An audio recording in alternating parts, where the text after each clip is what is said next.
Hello, everyone. Welcome back to another episode of Backstage Spotlight. Today we have with us Fletcher Dobinson. Hello. Hello, how are you? I'm good. How are you? Thank you for joining me. Oh my God, of course. Pleasure to be here. So we don't know what's going on with Fletcher's Zoom screen, but the background. We're just gonna have to ignore that. But Fletcher, do you want to introduce yourself and say kind of what you do? Yeah, absolutely. So I'm Fletcher. I'm currently the one of the dance captains of Moulin Rouge in the West End. And alongside working with Moulin Rouge and working on that production, I do quite a lot of associate choreography work and associate directing work on various productions, kind of in and out of London, really. So I've got my hand in a couple of pockets, I guess. Great. And how did it all start for you? Did you do performing first and then start doing choreography work? Yeah, so I trained at a college called Millennium Performing Arts, which is still around now, I think, but I think it's much smaller than when I went there. So I did a 3-year diploma course at that college, and then graduated and started just auditioning for basically everything. Bits of TV work, musicals, commercial dance work, just kind of seeing like where stuff would kind of happen for me because there's so much work out there that when you first graduate, you're like, I just kind of want to do a bit of all of it. And so then I kind of discovered that really where my calling was in theatre. One of the first shows I ever did was Cats. I was part of Wow. cast two on the Oasis of the Seas. So that was the first time I did that show. And then once I'd finished on the ship, I came back to London and auditioned for the international tour. And then I toured with that production company for nearly 4 years. No And way. I was the dance captain and eventually worked my way up to being the resident choreographer and resident director of that show. So I guess that's kind of how it started for me. I think I'd always known that I wanted to do like the creative side of performing. So dance captain, swing, that kind of thing. I knew that that was always what I wanted to do. Um, and yeah, I guess I'm still just following on that journey, I suppose. It's great. For the people who don't know, do you want to explain what a dance captain does? Yeah, absolutely. So, usually, most of the time, not all the time, but most of the time, a dance captain will be also a swing. So, for those of you that don't know what a swing is, a swing doesn't necessarily have an onstage track. You can have onstage swings or offstage swings. Offstage swings are more common in bigger productions, which basically means that they don't do the show 8 times a week. They are in the building, they have to be in the theatre, they have to be sat in the dressing room, and they will go on if someone is sick, if someone injures themselves, if someone is on contractual holiday. And they basically cover the entire ensemble. So, whereas if you have your own track or your own part in a show, you only really need to know what you do from beginning to end in the show. A swing kind of needs to know what the whole ensemble do, so that they can jump in and be whoever, whenever they need to. And the dance captain responsibility is usually given to one of them because they're off stage, which means they have more time to watch the show and note the show. So I guess the main responsibilities of a dance captain are taking a company warm up so that everyone's prepared for the show, um, and just working with the creative team to maintain the original standard and idea of the show, really. It's kind of to upkeep it. Yeah. Yeah, that's great. So, how do you find the process of being a swing? What are your techniques to help you have all that information down? I feel like you have two options, right? You have the option to get so overwhelmed with how much work it is and be like, how am I going to do this? I need to try and learn everything all at once. And I think unless you have some kind of superpower that I haven't quite yet discovered, so please, if you do, share this with me, you're never going to be able to learn everything all at once. It doesn't happen like that. I think take it bit by bit, whether that is if you want to learn like in a linear sense, so concentrate on one person from what they do from the beginning of the show to the end of the show. That's great. I actually like to do it number by number. So I'll look at the opening, for instance, and then before I move on to learning the next number, I'll make sure I have a really good idea of what everybody does in the opening. You're never going to be perfect. You're never going to know all of the information always in your mind, like 24 hours a day. But part of being a swing is you can make a swing Bible, which is basically like maps of the stage to show you where people's positioning are, notes on choreography if a section of the dance has like people doing it in a canon or people doing it on different legs or turning a different way. So you can, all of this information goes in your swing Bible. And they're kind of tools that can assist you on your way. I mean, I've been in the show 3 years and I still use my swing Bible. If I haven't been on for a track for a little while, I just be like, oh, hang on a second, what number does he stand on? Does he stand on 2 or is he on a 3? So it's always good to reference. And I think as well, shows from the minute they open are always evolving. The cast find new moments for to interact with each other. And not that you have to go on and copy exactly what someone else is doing, but I think it's always a good idea to have the general gist of what they do and yeah, what happens. Yeah, it's a real skill. How do you think casting directors suss that out in the audition room? I think it's probably got something to do with, well, they'll check if you've ever swung before on your CV because experience is always a really valuable thing. But how do you get experience without someone giving you the initial chance, right? So I think they kind of look at how your pickup is in the room, how well you retain detail, how approachable you might be in having a conversation about something. If you're doing partner work in an audition, it might be how you communicate with the person you're dancing with.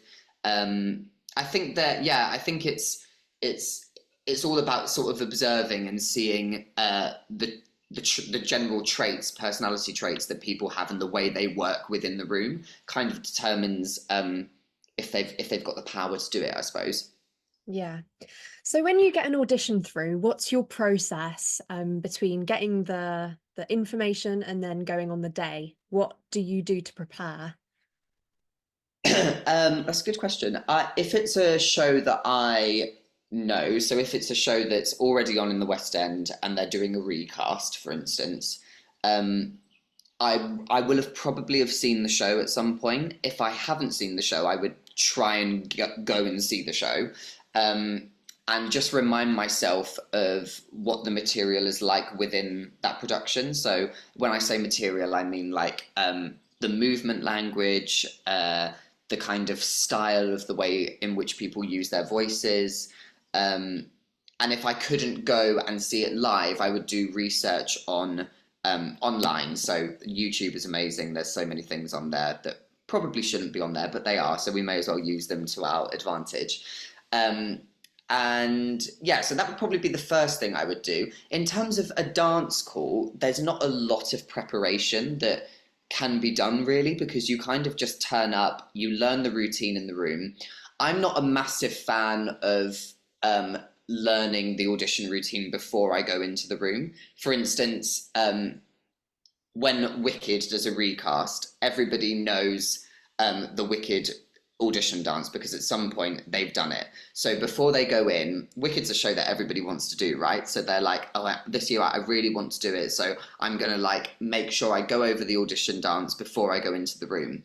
And that really works for some people and there's nothing wrong with that. But for me, I just think if you're going to spend so much time preparing the material that you think you know before you get into the audition room, you're going to concentrate less on the details that they're verbally saying that they're looking out for in the room, and you're going to be concentrating on how you've already prepped that dance.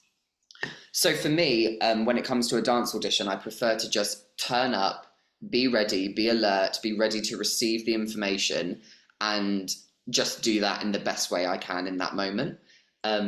I guess it works slightly differently if you are going in to sing first or you're going in to do sides of a scene, because then you would have had to have gone over your, well, chosen your audition song, gone over your audition song, maybe had a singing lesson on it just to like refresh. If they've sent you material from the show, you may have had to have learned bits of songs to sing for them or bits of scenes to read to them. So in terms of that, there's a lot more preparation that I think can be done.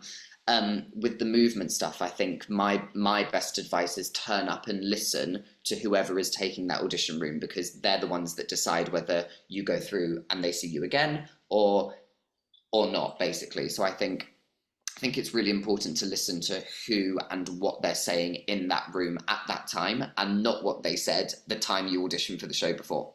Yeah, really great advice.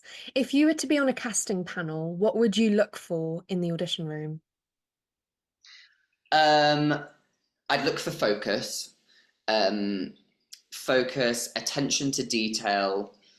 Um, I would look for someone who's not afraid of getting it wrong. Um, like if people, I know when I teach classes sometimes, I think people worry so much about forgetting the choreography, and actually I don't really care about that. If you go ahead and book the job, you've got 6 weeks rehearsal where I'm sure you're not going to forget the choreography. Do you know what I mean? So for me, it would be focus, attention to detail, not being afraid to get stuff wrong, um, and not being afraid to try new things as well. I love seeing people in an audition room that, if they dance the routine multiple times, they show us something different. And I don't mean choreography, you have to do the choreography how it's set, but maybe with a different intention or with a different feeling behind it. Because I think when we're working in theatre, especially musical theatre, really what we're trying to do is tell a story with our bodies. I think dance is there in a musical to tell a story. It's not just randomly there. So I think if you can act with your body, um, that's what I find really exciting in a audition room. Yeah, definitely. So you mentioned teaching. What sort of things do you do in between jobs to keep yourself occupied? Because it's not always an industry that has job after job lined up. So what do you use that time to do? I have gone into, I've taught at quite a lot of the vocational dance colleges, sometimes as a regular teacher and sometimes as more of like a cover teacher. Um, so I would probably try and get back into that, to be honest. I also teach a lot around the country. I think it's really good to sort of travel and give the younger generation that aren't quite ready to go to dance college yet different experiences with learning from different people. I know that when I was at my dance school, when I was much younger back at home, there were a couple of times where they ran workshops with people that came down from the West End or people that came from other countries. And I always remember finding them the most exciting and interesting classes, because it was you were learning new material from someone different who wasn't teaching you a ballet class every week. Uh, and yeah, I think that's really exciting. And I think if you can teach younger people, they're the ones that are going to be doing it in so many years' time, right? So it's nice to have like an impact and meet them as well. So I would do bits of that. Um, and yeah, I guess just teaching really and assisting work. I have helped other choreographers in audition rooms. So if they've needed like an assistant to help teach the audition dance, I've done that a fair bit. It's hard to kind of say because whenever you're out of work, hopefully things just pop up, and I'm a bit of a yes person, so I tend to just say yes to everything. Yeah, it's good. And it's sometimes just the best thing to do to just take every opportunity that comes so that you're never not doing anything. Um, let's talk about cats and touring, a touring job. How was your experience traveling whilst working? Oh my God, I loved touring. It's so much fun. Um, I think I've done both. I've done UK tours and I've also done international tours. I will tell you, obviously, the international tours are so much better. Not just because you get to go to like different countries and see new places, experience new things, but you kind of don't have to worry about anything. Like all of your hotels are booked by the company, all of your travel is booked by the company. So literally, all I had to do was look at an email to tell me what time to be at the theatre, be at the airport, and then everything else was done for me. It was great. You could be so lazy because you just had to turn up and be in the right place at the right time, and it was fine. Um, it is exhausting, mind you. You sometimes are still doing 8 shows a week, and then you'll have one day off, which we always say is like never enough, especially when you're doing a show like Cats, which is so like physically demanding. Um, so sometimes that day off will also be your travel day to the next city or the next country sometimes. Usually, though, you have a day off and then a travel day after that. Um, One of the best schedules I ever did was we were touring China, and because China is such a massive country, it used to take longer than a day for the set to get from one city to another city. So when we would change venues, we'd sometimes have like 4 or 5 days off, and it was just like, oh my God, I'm basically on holiday. It was amazing. Um, so that was really cool. And UK touring, is also really fun. It just requires a little bit more work. So the production company will give you a thing called subsistence, and that's basically like a weekly budget, which is not part of your wage. It goes towards your living expenses. So a hotel room, renting, we call them digs, which are basically like flats. Sometimes they're self-contained flats, sometimes it's a room in someone's house. Um, so they give you like a weekly subsistence to go towards that stuff. They don't book it for you, so that requires a little bit more preparation, and it can be a little bit stressful when you like are like, oh God, where am I next week? Okay, I'm in Aberdeen next week. Uh-oh, I haven't booked anywhere to stay, so now I need to try and find somewhere in like a day or two. So that can be a little bit stressful. So my advice is if you're about to go on a UK tour, get all of your digs booked like as soon as you get the touring schedule through, because then your life will just be so much more chill and you won't have to worry about anything. Um, but also the same with traveling. So you'll be responsible for booking your own trains or buses, or if you drive, great, you can put that travel money towards petrol. But it's not quite as easy and luxurious as an international tour is. I would definitely recommend that more than more than a UK tour, but that's just my preference. Yeah. Where would you say your favorite place was that you visited and why? God,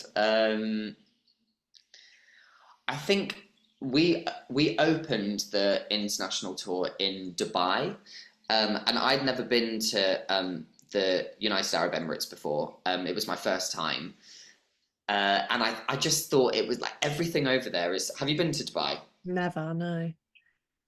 Everything over there is so like big and like dripping in luxury, which sounds ridiculous, but like you walk around and it's honestly like you're walking through some kind of like futuristic movie. And obviously the weather is stunning. We were there in the summer, so it was so hot. But I think the coolest place would probably be China because it's just so different culturally to what we're used to. And we saw things like we went to the Great Wall of China for a day and like walked along the Great Wall of China, and it's like, when do you ever get to do that? Do you know what I mean? So I think probably China was like the coolest place because I just never imagined that I would be wearing a leotard, leg warmers, and a tail, traveling around China for like nearly 9 months. So I'd probably say China was the coolest place I went. What is it like performing to foreign audiences? Um, so kind of how I was saying, it's really culturally different. Um, in China, you know how like here we're not allowed to be on our phones in theaters and like it's really Yeah. quite strict. In China, they like that's just like not a thing. So people can just be on their phones the whole time, like answering it on a phone call, um, which really took a second to like get my head around it. Do you know what I mean? I was just like, my God, do they hate the show? But then at the end of the show, they would go absolutely mad. So I think it was just a cultural difference. And I think sometimes, most of the time, actually, somewhere like China was amazing because you got to try so many different foods and do so many different things.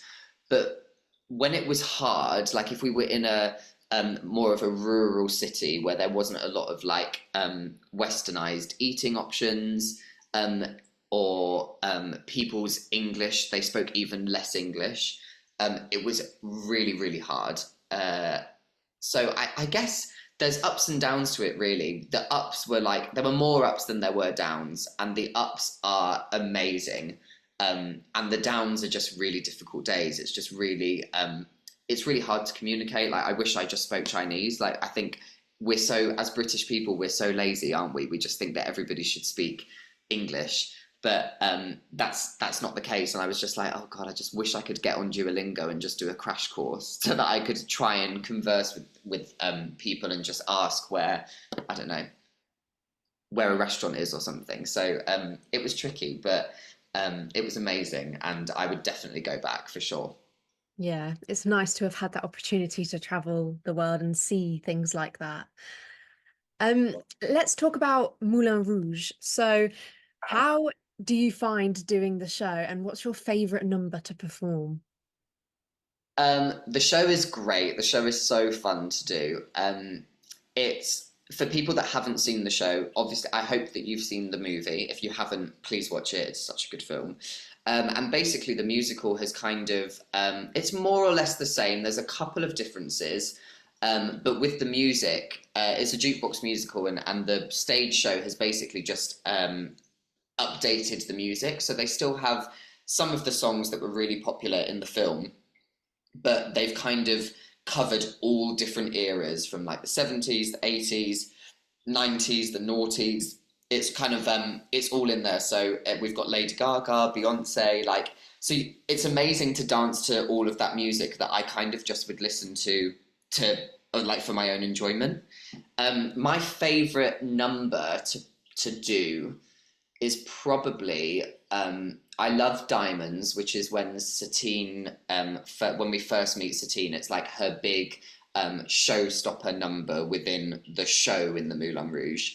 Um, and it's really cool. It's kind of like half of it is very like Fred Astaire, like top hat and tails, and then the other half of it is like single ladies Beyonce. So it's kind of like merging two different styles, which I love to do when I choreograph my own stuff, is kind of merge styles together and see what comes out. But the other one would have to be the opening of oh God, there's just so many. I keep thinking of new ones. Backstage Romance is Yeah. obviously great. That's like a big show-stopping number. I think my absolute number one favorite to do and also to watch in the show, I just think the whole design of it is amazing, is Roxanne. I think it just looks so beautiful. Like the lighting, the costumes, the choreography, the whole way it's been designed, I just think is genius. So probably that one. Yeah, what a great show to be a part of. What is sort of like the rehearsal process like? How do you approach learning the new material? What order do you kind of do it in?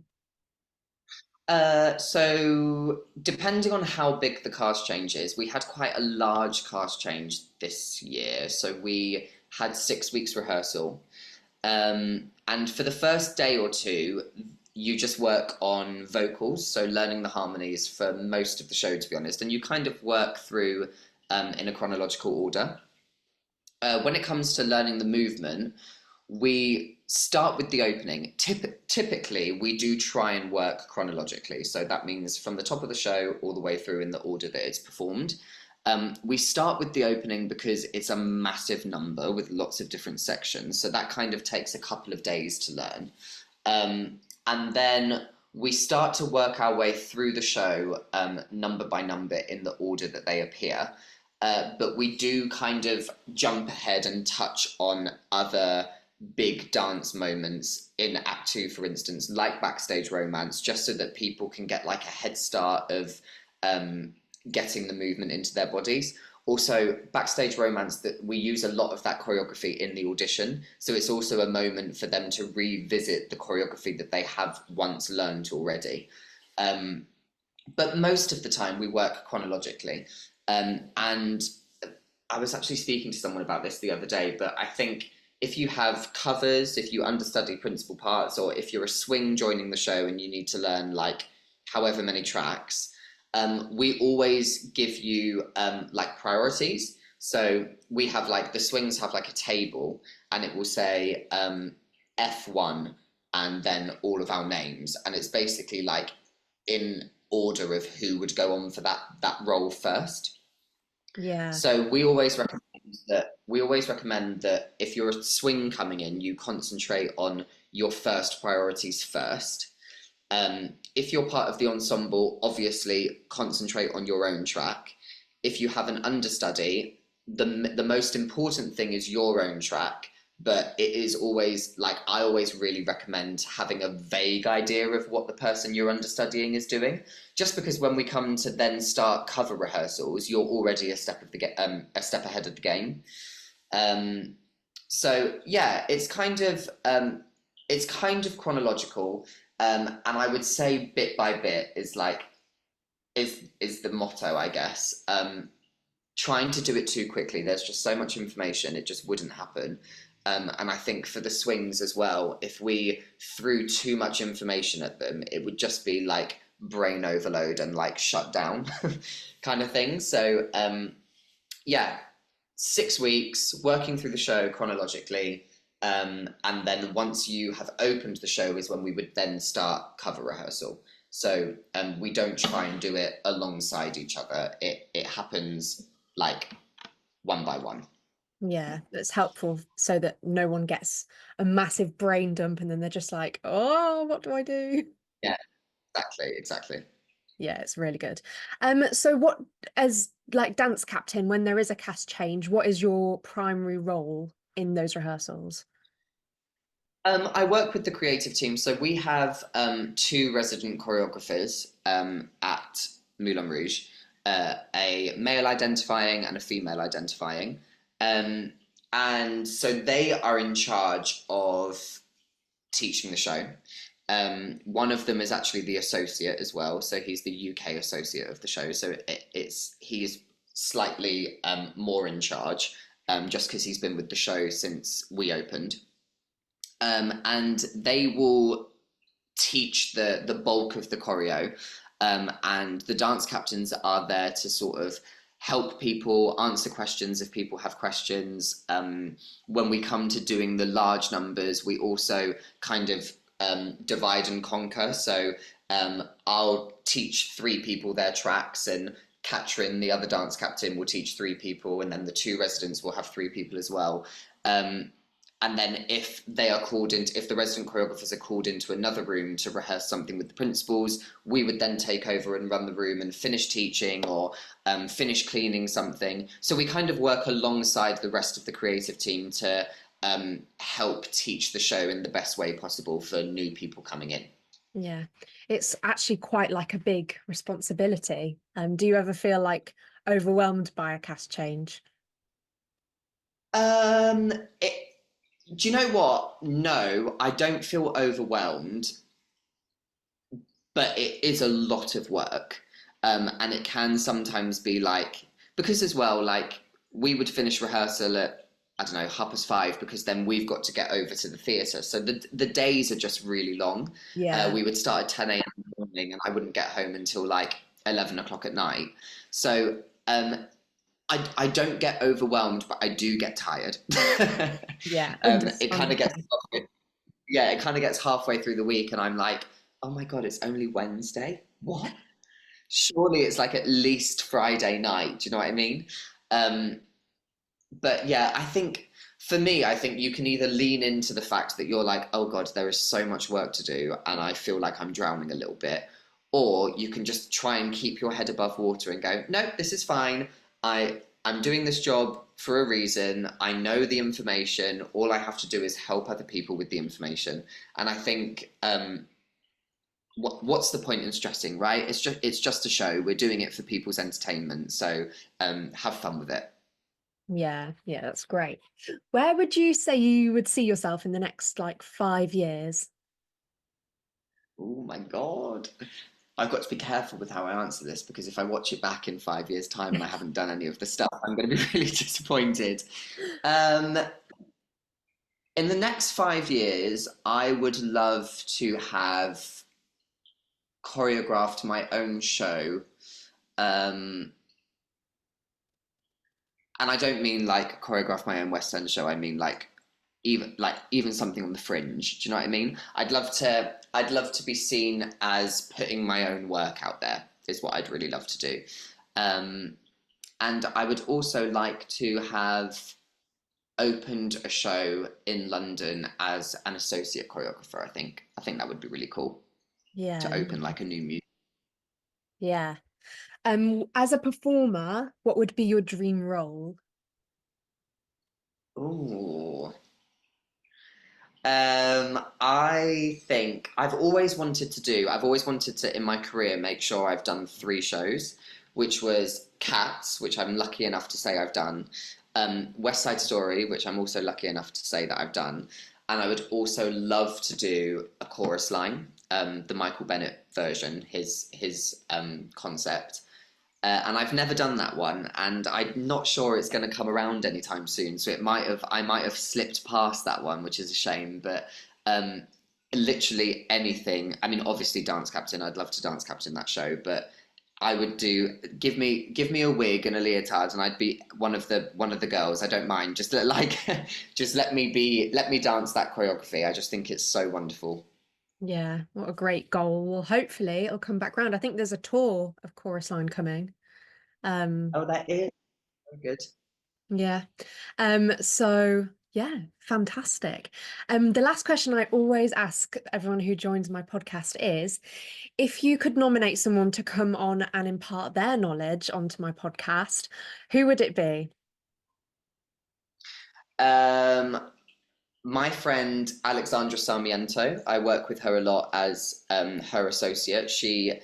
Um, well, I mean, she's done so much as a performer, but she's now a choreographer and she's putting out her own work.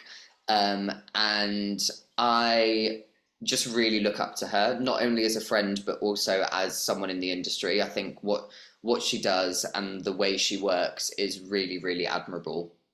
And I think anyone could learn so much from listening to Alex's genius. So probably Alex. Yeah, I'll definitely reach out. She sounds really inspirational. Listen, Fletcher, it's been a pleasure. Thank you so much for joining me. If you're listening, stream on Spotify podcasts, Apple Podcasts, and YouTube, and we'll see you next time. Thank you so much. Bye. Thank you so much. Bye.